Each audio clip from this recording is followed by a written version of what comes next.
Corona সংকটে কাজে লাগানো হচ্ছে না শিশু হাসপাতালের আইসিইউ শয্যা, কারণ জানা নেই কারো। চট্টগ্রামে কোভিড চিকিৎসায় বেসরকারি হাসপাতালে চরম অব্যবস্থাপনা। হাজার ছাড়ালেও দেশে করোনায় মৃতের সংখ্যা, আজও মারা গেলেন ৩৭ জন। একদিনে সর্বোচ্চ নমুনা পরীক্ষায় রেকর্ড ৩,১৯০ জন শনাক্ত। করোনার ভয়ে অমানবিক হবেন না বাজেট অধিবেশনে প্রধানমন্ত্রী। আগামী অর্থ বছরে সম্ভাব্য বাজেটের আকার ৫,৬৮,০০০ কোটি টাকা। জাতীয় হৃদরোগ ইনস্টিটিউটে সক্রিয় ওষুধ চোর চক্র, অস্ত্রোপচারের জন্য জরুরি ওষুধ সরানোর সময় হাতে নাতে আটক স্টোর ইনচার্জ সহ ২ জন। এবং পদ্মা সেতুতে বসল ৩১তম স্প্যান। জাজিরা থেকে মাঝ নদীতে টানা ২৯ স্প্যানে দৃশ্যমান ৪.৫ কিলোমিটারের বেশি।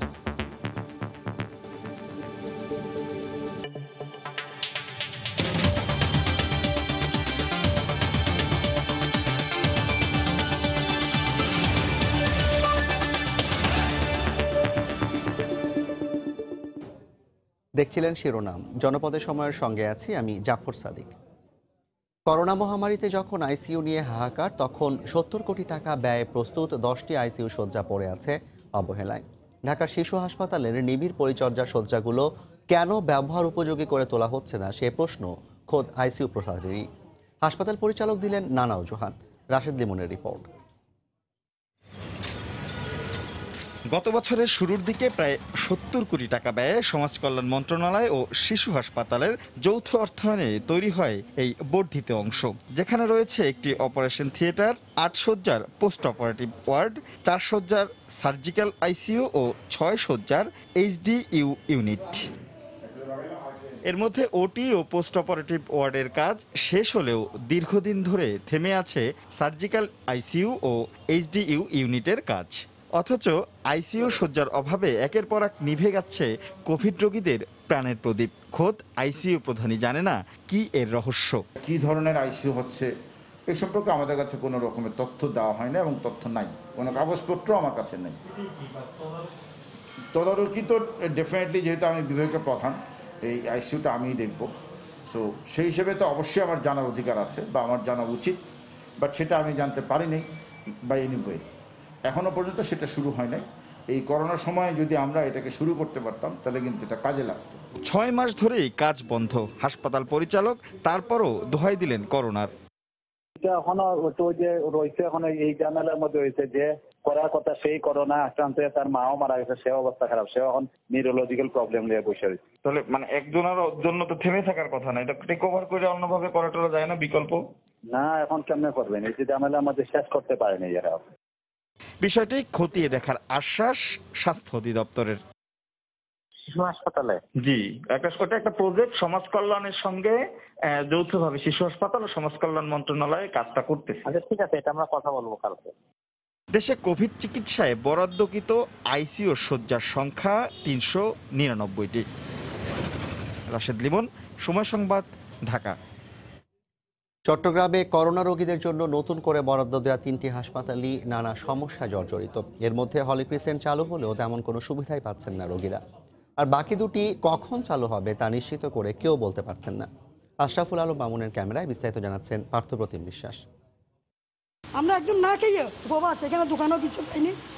আমরা অনেক কষ্ট থেকে কারো কাছে আন্তরিকতাটা পাইলাম না। 14 দিনে 400 টাকা পাইছি ভাত খাওয়ার জন্য, মানে একবেলা খাইছি আর একবেলা খাইনি, এরকম অবস্থা গেছে। নানা অব্যবস্থাপনার কথা তুলে ধরে ক্ষোভ প্রকাশ করেন বেসরকারি হলি ক্রিসেন্ট হাসপাতালের নার্স ও ওয়ার্ড বয়রা। 1 জুন থেকে করোনা রোগীদের চিকিৎসার জন্য নতুন করে হাসপাতালটি কার্যক্রম শুরু করে।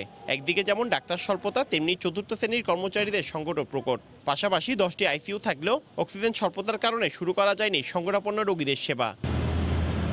এছাড়া আইসিইউ সমৃদ্ধ বেসরকারি ইম্পেরিয়াল হাসপাতাল এবং ইউএসটিসির বঙ্গবন্ধু মেমোরিয়াল হাসপাতালকে সরকার কোভিড হাসপাতাল হিসেবে ঘোষণা করলেও এখনও সেবা কার্যক্রম শুরু করতে পারেনি হাসপাতাল দুটি। আমরা আস্তে আস্তে পর্যায়ক্রমে সিলিন্ডারগুলো বাড়াইছি।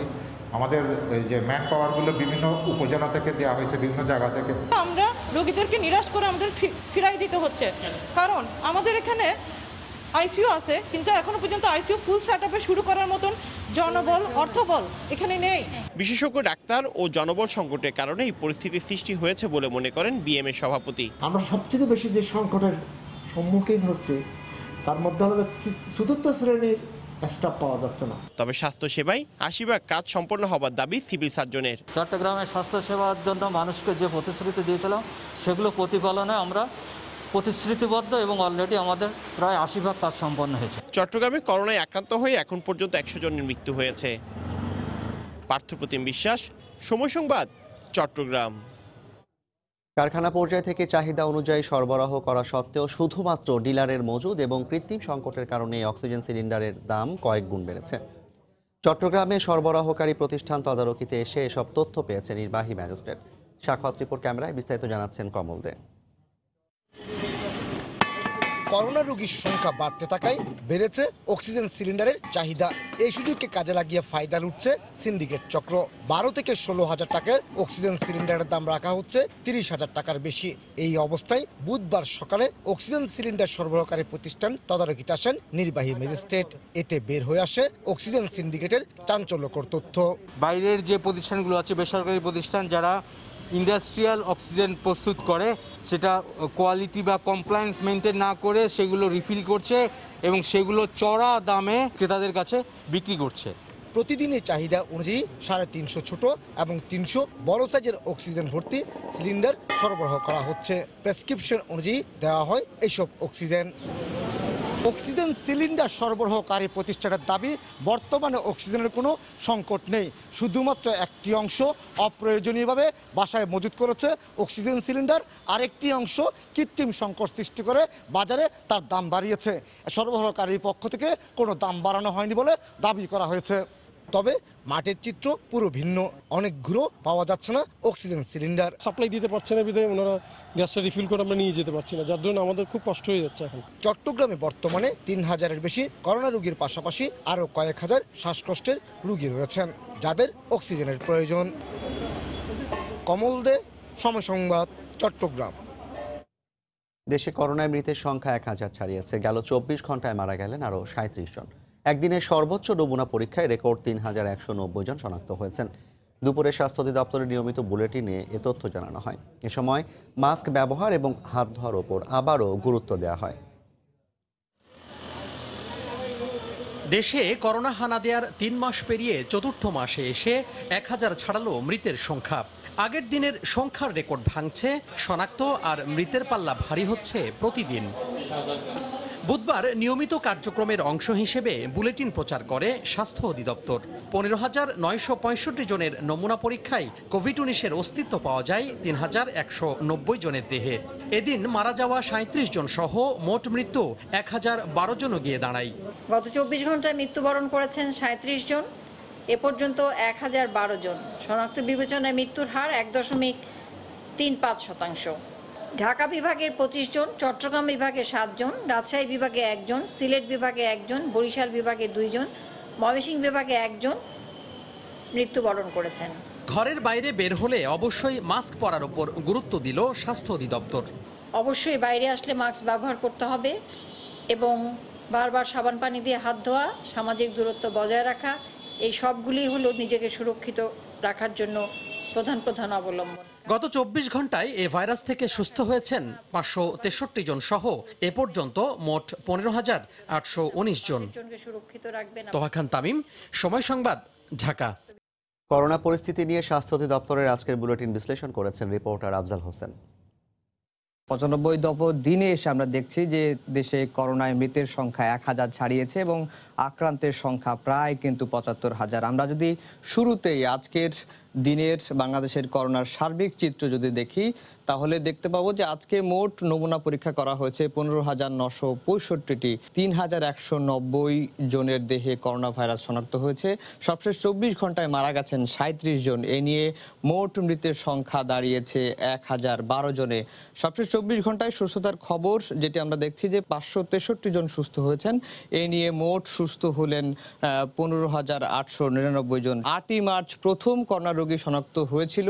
এরপরে 1 মাস পর্যন্ত অর্থাৎ 8 এপ্রিল পর্যন্ত সংক্রমণের হারটি একেবারেই স্বাভাবিক ছিল। 8 এপ্রিলের পরই কিন্তু আমরা দেখছি যে লাফিয়ে লাফিয়ে সংক্রমণের হার বেড়েছে, এখনও যেটি বাড়ছে এবং 10 জুনে এসে যেটি দেখছি যে আমরা সর্বমোট করোনা আক্রান্ত রোগীর সংখ্যা দাঁড়িয়েছে 74,865 জনে। 4 জুন থেকে 10 জুন পর্যন্ত সংক্রমণের হারটি কিন্তু 20 থেকে 21-এর মধ্যেই সংক্রমণের হার ছিল। 10 জুন আগের রেকর্ড ছাড়িয়ে গেছে, ছাড়িয়ে গিয়ে আমরা দেখছি যে আজকে রোগী শনাক্ত হয়েছিলেন 3,190 জন। শনাক্ত বিবেচনায় মৃত্যুর হার দেখি তাহলে দেখতে পাবো যে নারী শনাক্ত বিবেচনায় মৃত্যুর হার 23% এবং পুরুষ মৃত্যুর হার কিন্তু 77%।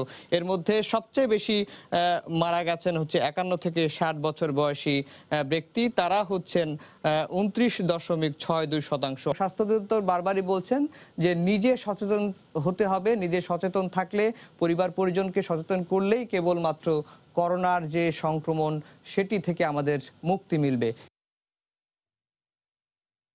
কঠিন সংকটের মধ্যে নতুন অর্থ বছরের বাজেট উপস্থাপন করতে যাচ্ছে সরকার। কেউ মনে করছেন এটি হওয়া দরকার টিকে থাকার বাজেট, আবার কারো মতে সংকট থেকে উদ্ধার নয়, বাজেটে মনোযোগ দিতে হবে উত্তরণের কৌশল নির্ধারণে।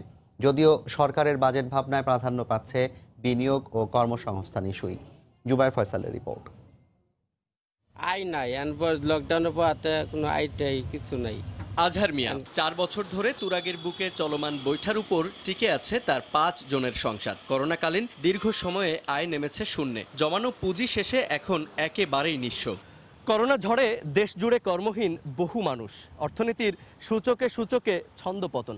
এর মধ্যেই নিয়ম করে উপস্থিত রাষ্ট্রীয় আয় ব্যয়ের বাৎসরিক খতিয়ান, বাজেট ঘোষণার ক্ষণ। জীবন আর জীবিকার তাগিদে বিশ্ব জুড়ে প্রতি মুহূর্তেই বদলাচ্ছে নীতি আর কৌশল।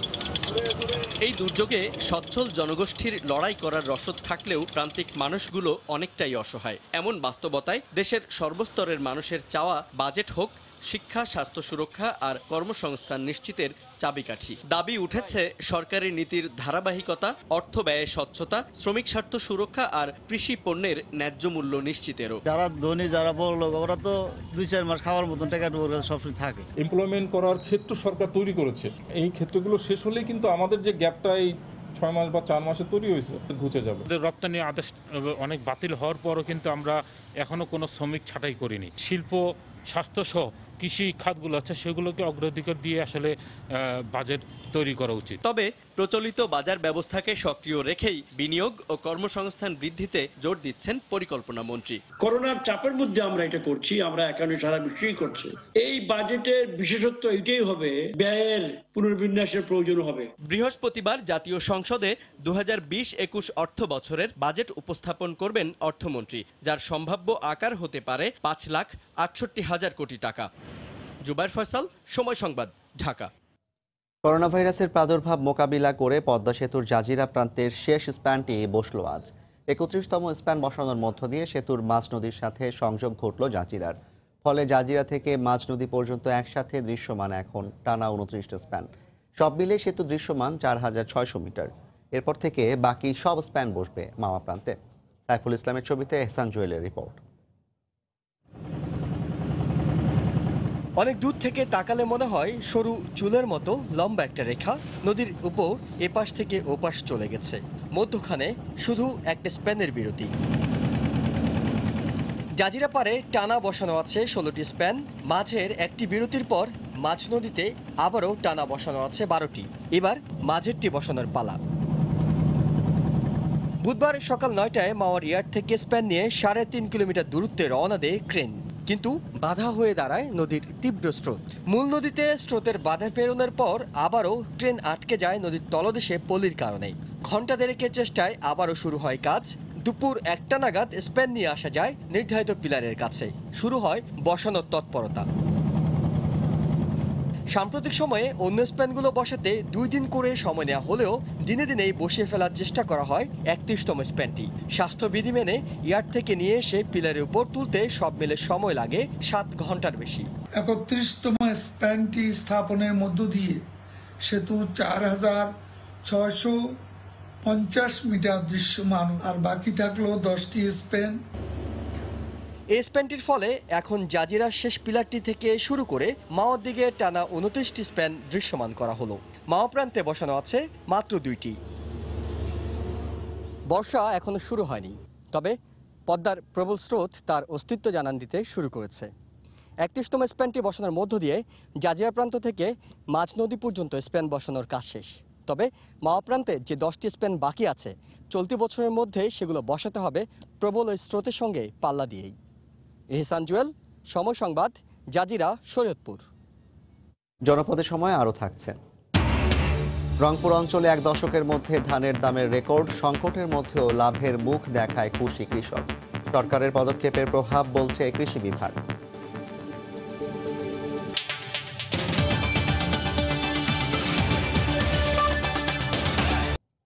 জাতীয় হৃদরোগ ইনস্টিটিউট থেকে ওষুধ চুরির সময় হাতে নাতে আটক করা হয়েছে প্রতিষ্ঠানটির একজন ফার্মাসিস্ট ও স্টোর ইনচার্জকে। বুধবার হৃদরোগ ইনস্টিটিউটে অভিযান পরিচালনা করেন এনএসআই। আটককৃতদের প্রাথমিক জিজ্ঞাসাবাদ করে পুলিশের কাছে হস্তান্তর করা হয়েছে বলে জানায় এনএসআই। সরকারি ওষুধ চুরি করে তা বিক্রি করছে একটি চক্র। এমন গোপন সংবাদের ভিত্তিতে রাজধানীর জাতীয় হৃদরোগ ইনস্টিটিউটে অভিযান পরিচালনা করে জাতীয় নিরাপত্তা গোয়েন্দা সংস্থা। এ সময় জাতীয় হৃদরোগ ইনস্টিটিউটের ওষুধ চুরি করে বিক্রির সময় হাতে নাতে আটক করা হয় প্রতিষ্ঠানটির ফার্মাসিস্ট নির্মল সরকার ও স্টোর ইনচার্জ বশির উদ্দিন আহমেদকে। তাদের কাছে 1.5 লক্ষ টাকার ওষুধ পাওয়া যায়। জাতীয় নিরাপত্তা গোয়েন্দা সংস্থার পক্ষ থেকে জানানো হয়, এই চক্রটি দীর্ঘদিন ধরে অবৈধভাবে সরকারি ওষুধ চুরি করছিল। আটককৃত 2 জনকে প্রাথমিক জিজ্ঞাসাবাদ করে পুলিশের কাছে হস্তান্তর করা হয়েছে। এছাড়াও রাজধানীর শেখ হাসিনা জাতীয় বার্ন অ্যান্ড প্লাস্টিক সার্জারি ইনস্টিটিউটের সরকারি ওষুধ চুরি করতে গিয়ে হাতে নাতে ধরা পড়েছে senior staff nurse Tapan Kumar. 9 June তাকে হাতে নাতে আটক করে জাতীয় নিরাপত্তা গোয়েন্দা সংস্থা। তরিকুল ইসলাম সৌরভ, সময় সংবাদ, ঢাকা। উত্তরের জনপদ রংপুর অঞ্চলের বাজারে মণপ্রতি 900 টাকা পর্যন্ত উঠেছে ধানের দাম, গত 10 বছরের মধ্যে যা সর্বোচ্চ। করোনার প্রভাবে খাদ্য সংকটের শঙ্কা আর সরকারের সময়োপযোগী পদক্ষেপে কৃষকেরা এই মহাসংকটেও লাভের মুখ দেখছে বলে মনে করছে কৃষি সম্প্রসারণ ও বিতরণ অধিদপ্তর। তারিকুল ইসলামের ক্যামেরায় রতন সরকারের রিপোর্ট। করোনা বিপন্ন পৃথিবী, তবে প্রকৃতি বিমুখ করেনি উত্তরের কৃষকদের। অন্যান্য বছর কষ্টের ধান বাজারে নিয়ে দাম শুনে হতোদ্যম হলেও এবারের চিত্র ভিন্ন। প্রকার ভেদে 8 থেকে 900 টাকা ধানের এখন চলতি বাজার। চিকন ধানটা ওটা মনে করেন 900 আর মোটাটা 800। খোলা বাজারে যদি 1000 টাকার মতো ধান এসে যায়, সেক্ষেত্রে মানুষ তো এলএসডি গোডাউনে যাবে না। কৃষি বিপণন বিভাগ বলছে, সঠিক সময়ে সরকারের ধান চাল কেনার পদক্ষেপে এবার শুরু থেকেই ধানের ভালো দাম পাচ্ছে কৃষকেরা। 36 টাকা তো কম না, কিন্তু অনেক টাকা। তো 36 টাকা এদিকে 26 টাকা, দুইটাই কিন্তু ভালো দর, যার ফলে একটু ওটার একটা বিশাল প্রভাব আছে মার্কেটে। ব্যবসায়ীরা বলেন আর আমাদের জনগণই বলেন, সবাই আমরা মোটামুটি ধারণা করছি যে আমাদের খাবার আমাদেরকেই তৈরি করতে হবে, আমাদেরকেই পোষাতে হবে, এবং এই জন্য খাদ্যের যে দাম কমবে বলে সারা বিশ্বে মনে হয় না, যার জন্যই আমার মনে হয় যে এবারে ভালো দামটা পাচ্ছে। রংপুর বিভাগের 8 জেলায় এবার 31 লাখ মেট্রিক টন চাল উৎপাদনের লক্ষ্য ছাড়িয়ে আরও 2 লাখ টন বাড়তি উৎপাদনের আশা করছে কৃষি বিভাগ। রতন সরকার, সময় সংবাদ, রংপুর। মধুমাস মানেই রসালো ফলের সমারোহ। বিপুল আমের আমদানিতে জমজমাট নওগাঁর সাপাহারের আমের বাজার। সুস্বাদু ল্যাংড়া, ক্ষীরসাপাত, গোপালভোগ ও নাগফজলি জাতের আমের আমদানি বেড়েছে। তবে দূরের ব্যাপারীরা না আসায় কাঙ্ক্ষিত দাম পাচ্ছে না বলে জানান বাগান মালিকরা। এবারও প্রায় 1000 কোটি টাকার আম কারবারের আশাবাদ স্থানীয় জনপ্রতিনিধির। বিস্তারিত এবার রকির রিপোর্টে। ক্রেতা বিক্রেতার হাক ডাকে জমে উঠেছে নওগাঁ সাপাহারের আমের আড়তগুলো। গাছ থেকে আম নামানোর পর এসব আড়তে আম নিয়ে আসা হচ্ছে ভ্যান যোগে। গেল কদিন পর আমের আমদানি বেশি হওয়ার কারণে জমজমাটি কারবারে খুশি ব্যবসায়ীরা। অন্যদিকে দূরের পাইকার না আসার কারণে কিছুটা দাম কম বলছে বাগান মালিকরা। ন্যাংরা আম 1500 থেকে 2000 বেচা কিনা হচ্ছে, এবং হিমসাগর সেটা 2000 থেকে 2200-2500-র মধ্যে বেচা কিনা হচ্ছে। পাইকার নাই, আম বিক্রি হচ্ছে না, আমের অনেক ভিড় লেগে গেছে। বিক্রেতা অনেক, কিন্তু ক্রেতা যে থাকবে একটা কোনো ক্রেতা নাই। আমের ভালো বাজার নিশ্চিত করার জন্য পুলিশ প্রশাসনের পক্ষ থেকে নেওয়া হয়েছে নানা কার্যকরী পদক্ষেপ। অন্যদিকে এবছরও গেলবারের মতো প্রায় 1000 কোটি টাকার কারবারের আশা করছে স্থানীয় জনপ্রতিনিধি। আম যাতে সুন্দর করে চাষিরা বিক্রয় করতে পারে, একটি কন্ট্রোল রুম তৈরি করেছে, যেখানে পুলিশ লাইন্স থেকে এই কন্ট্রোল রুমের থেকে তারা ডিউটি করবে, আমাদের তত্ত্বাবধানে। যারা এই আম চাষি তারা যদি তারা দাম পায়, এই জন্য আমরা সরকারের দৃষ্টি আকর্ষণ করছি। কৃষি বিভাগের তথ্য মতে 25,000 হেক্টর জমির বাগান থেকে এবছর প্রায় 3.5 লাখ মেট্রিক টন আম উৎপাদন হবে এ জেলায়। নওগাঁ সাপাহার থেকে এমআর রকি, সময় সংবাদ। যে হেলিকপ্টার সন্ত্রাস দমনে ব্যবহৃত হতো তা ব্যবহার হচ্ছে এখন করোনা যুদ্ধে। র্যাপিড অ্যাকশন ব্যাটালিয়ন একটি হেলিকপ্টারকে সংকটাপন্ন ফ্রন্টলাইনারদের জন্য আনা নেওয়ার উপযোগী করে গড়ে তুলেছে। যোগাযোগ বিচ্ছিন্ন দেশের প্রত্যন্ত এলাকা থেকে সংকটাপন্ন রোগীদের ঢাকায় নিয়ে আসার কাজও শুরু করেছে র্যাবের এয়ার উইং। এস এম সালাউদ্দিনের ক্যামেরায় আজহার লিমনের রিপোর্ট। দেশের প্রত্যন্ত অঞ্চলে করোনা আক্রান্ত সম্মুখ সারির এক যোদ্ধা সংকটাপন্ন, তাকে উদ্ধার করে ঢাকায় নিয়ে আসতে তৎপর র্যাবের এয়ার উইং। বেল 407 মডেলের ছোট্ট এই হেলিকপ্টারে করোনার এই পরিবর্তিত সময় সংযোজন করা হয়েছে অক্সিজেন সিলিন্ডার। আছে করোনা সংকটাপন্নদের জন্য স্পেশাল ভেন্টিলেটর। উইং পরিচালক বলছেন, ঢাকা থেকে দূরত্ব ভেদে দেশের যে কোনো জেলা থেকে 30 মিনিট থেকে 1 ঘন্টার মধ্যে সংকটাপন্নদের পৌঁছে দিতে সক্ষম এই কপ্টার। মেডেভ্যাক করার জন্য মেডিকেলি কনভার্টেড এয়ারক্রাফট, এই এয়ারক্রাফটে আমরা 2টো রোগী পরিবহন করতে পারি। এখানে একটি দিয়ে আপনাদের দেখানো হচ্ছে, আরেকটি স্ট্রেচার উপরে লাগে এবং আমাদের ডাবল সেট মেশিন আছে। এখানে আমরা অক্সিজেন কনসেন্ট্রেটর আছে, যেটার মাধ্যমে ইলেকট্রিক্যালি হেলিকপ্টার কারেন্টের থেকে এটা অক্সিজেন নিজে জেনারেট করে এবং সেটা প্রেশারের নর্মালি হলে এইভাবে আমরা দিই। যদি রোগীর অবস্থা খারাপ হয়, এখানে আমাদের পোর্টেবল ভেন্টিলেটর অথবা বাইপ্যাপ মেশিন রাখা হয়, যেটা অনেকটা যে ডুবুরিদের মুখোশের মতো। করোনা রোগীদের আনা নেওয়ার কাজটি ঝুঁকিপূর্ণ, তাই একজন করে পাইলট দায়িত্ব পালন করছেন প্রতিটি অপারেশনে। প্রতি ফ্লাইটে বহন করা যাবে 2 জন রোগী ও 2 জন অ্যাটেন্ডেন্ট। এটাকে আমরা একটা পরিপূর্ণ এয়ার অ্যাম্বুলেন্স হিসেবে ডিক্লেয়ার করেছি। করোনাকে ভয় পাবেন না। আমি যেমন আজকে যুদ্ধ করছি, বাংলাদেশে আরও হেলিকপ্টার, আর্মির হেলিকপ্টার কাজ করছে, বিএফের হেলিকপ্টার কাজ করছে।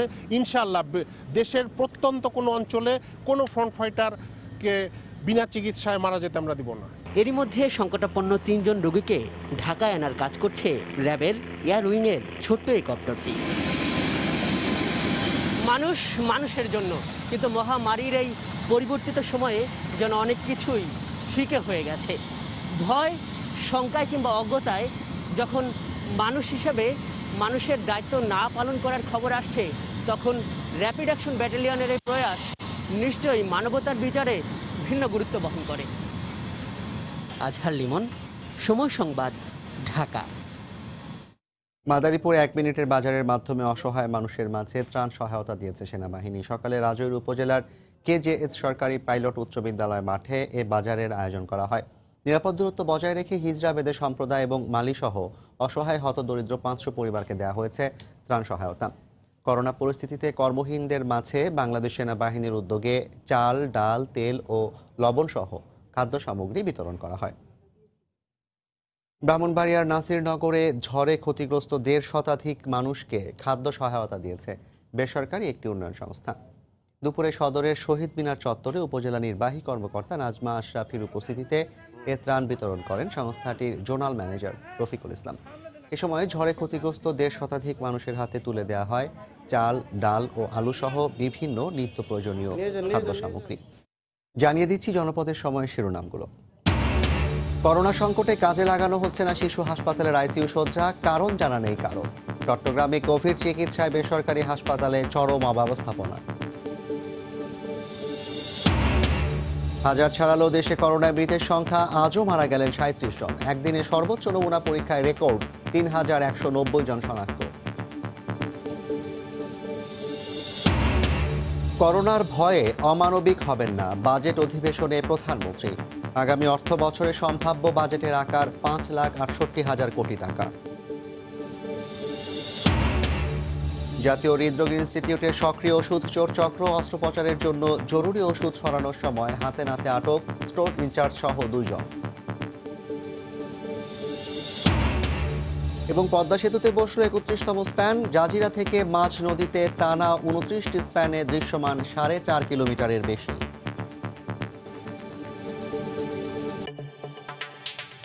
এই ছিল এখনকার মতো। আপনার মোবাইলে সময় সংবাদ দেখতে ও সব খবর পেতে ডাউনলোড করুন সময় অ্যাপ আর সঙ্গে থাকুন সময়।